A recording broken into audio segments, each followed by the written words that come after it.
Hello, friends. Good morning. I hope you are all fine. You are enjoying this way of learning. This is the online teaching. So, here today we are discussing about Standard 12, Chapter 5, 5.8 Equilibrium of a Particle. Okay. So, first of all, what is meaning of equilibrium? So, equilibrium meaning when body is in the effect of more than two forces, or let we can say two forces, दो से ज़्यादा या फिर दो force. तो more than two forces or two forces when net force will be zero, then body is said to be in equilibrium. Yes, इसका एक example लेते हैं. If on object there are two forces acted upon it, but still body is in equilibrium,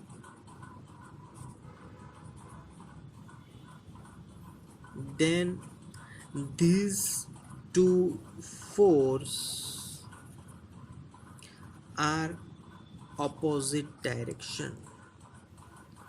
यहाँ पर मैं एक figure draw कर देता हूँ जिससे कि ये बात क्लियर हो जाए. Suppose my force on object, अगर मेरे पास एक ब्लॉक है, उस पर जो फोर्स एग्जर्ट हो रहा है it is in right and direction. अब इसके ऑपोजिट इक्वल मैग्नीट्यूड का दूसरा फोर्स लग रहा है. अब दोनों का मैग्नीट्यूड सेम है, तो क्या होगा कि ये जो ब्लॉक है इट डजेंट मूव. वो पहले तो मूव नहीं करेगा. क्लियर. तो जो नेट फोर्स है vector F will be zero. Clear, क्योंकि दोनों अपोजिट है and they are both of same magnitude. Clear. So I can say that this body is now in equilibrium. So vector f1 is equal to minus vector f2. So total force vector f is equal to vector f1 minus vector f2, and it will be 0 here. Clear. So then this body is in equilibrium. Okay. Now ये बात हो गई दो force की. अगर हमारे पास तीन force है और तीन फोर्स लगने के बावजूद वो जो ब्लॉक है it doesn't move, then they are equilibrium. कैसे होगा? तो चलो बात करते हैं. सपोज कि एक फोर्स है, उसकी डायरेक्शन इस डायरेक्शन में, that is vector f1. Okay. Now if second force is exerted is in this direction and that is vector f2.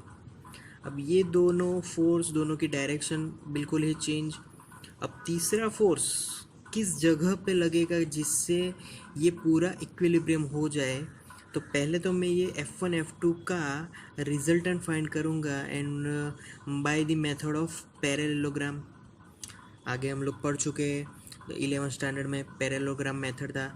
इससे मैं रिजल्टेंट फाइंड कर दिया. Clear. So this is my resultant F, but my resultant is in this direction. So अगर ये object equilibrium में है तो ये रिजल्टेंट को बैलेंस करने के लिए उसके ऑपोजिट एक फोर्स लग रहा है and that is we called vector F3. तो दोनों एक दूसरे का ऑपोजिट हो गए. Again this body is totally in the equilibrium. So here we know that the resultant is vector f is equal to vector f1 plus vector f2, but here vector f is opposite to vector f3. clear. So I can write this vector f plus vector f3 will be 0 because both are in opposite direction. So that's why we call object is in equilibrium. So that is the reason why object is in equilibrium. Clear? Okay.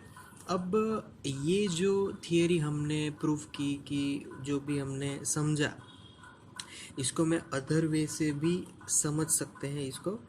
पहले तो force due to F1 vector F1 के लिए अगर मुझे equilibrium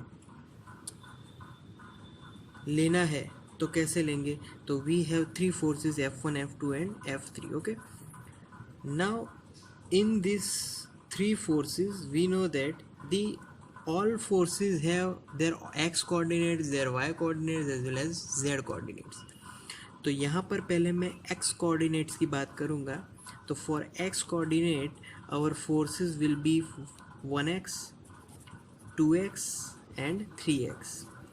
तो ये जितने भी फोर्स है तीनों के तीनों फोर्स वो x कोऑर्डिनेट में उसका रिजल्टेंट ज़ीरो आ जाएगा, जैसे कि हमने पहले बोला था.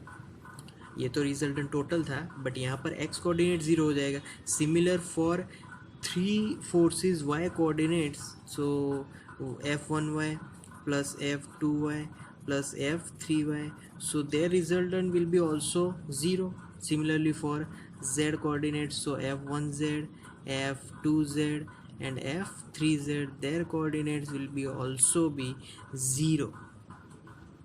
तो ये भी एक मेथड है कि how we can just show the object is in equilibrium, कि उसके तीनों coordinates is also become 0, their algebraic sum will also become 0. Clear? So that's all for equilibrium of a particle. Thank you very much guys to listening my video lecture till the end. Thank you so much, this means a lot to me.